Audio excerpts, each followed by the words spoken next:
안녕하세요. 부산하나교회 최원호입니다. 우리는 지난 시간에 한나에 대해서 이야기 나눴습니다. 한나가 믿음의 영웅, 기도의 영웅이 아니라 하나님께서 한나를 어떻게 변화시켰는가, 하나님에 대한 이야기를 했었습니다. 한나가 뛰어나서, 한나가 대단해서, 한나가 열심을 들여서 기도의 응답을 받았던 것이 아니라 한나는 자기의 한과 자기의 억울함으로 기도하고 있을 때에 하나님께서 그 기도를 들어주셨다. 그것이 사무엘상 1장에서 이야기하는 내용이라고 제가 말씀드렸었습니다. 성경은 위대한 인물들에 대한 기록을 적어 놓은 책이 아닙니다. 성경은 놀라우신 하나님의 역사를 증거하는 책인 것입니다. 우리가 이러한 관점으로 성경을 다시 한번 보게 된다면 성경에 나오는 많은 이야기들이 하나님 중심으로 바뀌어지게 될 것입니다. 그것을 경험하는 저와 여러분 되기를 축복합니다. 한나는 기도에 대한 응답을 받았습니다. 그것은 한나의 열심, 한나의 서원, 한나의 끊이지 않는 기도 때문이 아니라 하나님께서 그를 기억하셨기 때문이라고 성경은 기록해 놓고 있습니다. 그런데 우리에게 약간 의문이 생깁니다. 한나의 행동이 뭔가 다른 사람하고 다르기 때문입니다. 한나는 서원을 했습니다. 지난 시간에 제가 그 서원은 성숙한 서원이 아니라 하나님께 조건을 내거는 내가 자격이 있다고 하나님에게 받을 만한 존재라는 것을 인식시키기 위한 미성숙한 서원이라고 말씀드렸었습니다. 그런데 재미있는 것은 한나가 이 서원을 지킨다는 것입니다. 여러분, 그렇게 힘들게 얻은 아들을 하나님께 드린다는 것이 쉬웠을까요? 분명 어려웠을 것입니다.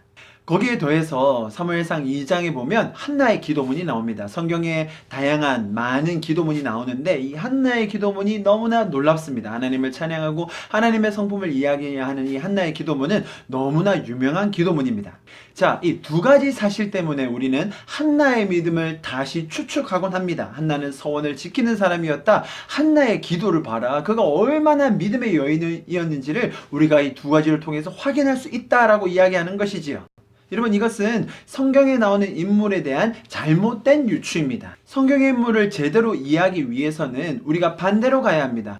한나는 믿음이 없었다. 그는 하나님을 모르는 자였다. 하나님께 무엇을 구해야 했는지도 모르는 자였다. 그런데 하나님께서 그에게 은혜를 주심으로 말미암아, 하나님께서 그를 기억해 주심으로 말미암아 한나가 변했다. 한나의 변한 모습의 증거가 무엇이냐? 그가 서원을 지킬 수 있었고 그의 기도가 바뀔 수 있었다는 것이죠. 한나는 하나님의 은혜로 말미암아 인생에서 중요한 것이 무엇인지를 깨닫게 된 것입니다. 하나님께 은혜를 받음으로 말미암아 그의 기도가 수정된 것입니다.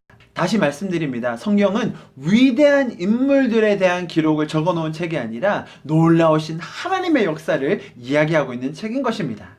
한나가 아이를 가지지 못하고 또 아이가 생기게 되고 아이를 키우고 결국 서원한 것을 그대로 이루기까지 짧은 시간이 걸린 것이 아닙니다. 성경 곳곳을 보면 그것을 이루기 위한 시간들이 많이 걸렸다고 표현되어 있습니다. 이 모든 정황은 하나님께서 한나라는 한 사람을 통하여 어떻게 일하시는지, 그에게 어떻게 은혜를 주시는지를 보여주고 있는 것입니다. 한나는 자기 자신의 한을 들여서 기도해서 아들을 얻었습니다. 그런데 그가 구하지도 않았던, 알지도 못했던 이스라엘 백성을 옳은 길로 인도할 그 사무엘이라는 사람을 세우는 것까지는 하나님의 뜻, 하나님의 계획이 그에게 부어진 것입니다. 이것을 우리는 은혜라고 말하는 것이죠. 한나가 열심을 들여서 그것을 얻어내고 쟁취했다면 그것은 은혜의 원리가 아닙니다. 그것은 인간의 노력이겠죠. 그러나 성경이 말하는 것은 하나님의 은혜가 얼마나 놀라운지, 그 하나님이 얼마나 선하신지를 보여주고 있는 것입니다. 비슷한 예로 우리가 잘못 해석하고 있는 것이 신약에 한 가지 있습니다. 여러분, 갈라디아서 5장 잘 아시죠? 그곳에는 성령의 열매에 대해서 이렇게 소개하고 있습니다. 그런데 이상한 건 뭐냐면 분명히 성경에서는 성령의 열매라고 기록을 해놨는데도 불구하고 많은 사람들이 이것을 상받는, 축복받는, 하나님께 관심을 받는 조건으로 생각한다는 것입니다. 여러분, 열매의 뜻이 뭡니까? 열매는 자동적으로 생기는 것입니다. 성경의 표현을 빌리자면 우리가 잘 붙어 있을 때, 하나님께 잘 접붙임 바 되었을 때 자연스럽게 맺혀지는 것이 열매입니다. 우리가 노력하고 애쓰고 수고해야만 얻어지는 것이 열매가 아니라는 것이죠. 그런데 너무나 많은 경우에 우리는 이것을 가지고 하나님의 관심과 하나님의 축복을 더 받으려고 해석한다는 것입니다. 야, 너 더 충성해야 돼. 너 이웃을 더 사랑해야 돼. 끝까지 참아야 돼. 야, 기뻐할 수 없을 때도 더 기뻐해봐. 그래야 네 마음이 평안해질 거야. 그래야 하나님이 널 관심 가져주실 거야. 그래야 네가 더 큰 상급을 받을 거야. 라고 말이죠. 여러분, 그렇다면 이 성경 구절은 잘못된 것입니다. 여기서 말하는 것은 분명히 성령의 열매라고 기록되어 있습니다. 이것은 우리가 어떤 노력으로 행위로 얻어내는 것이 아니라 하나님의 은혜로 말미암아 우리가 하나님께 붙어 있음으로 말미암아 우리 안에 자연스럽게 생겨진 것입니다.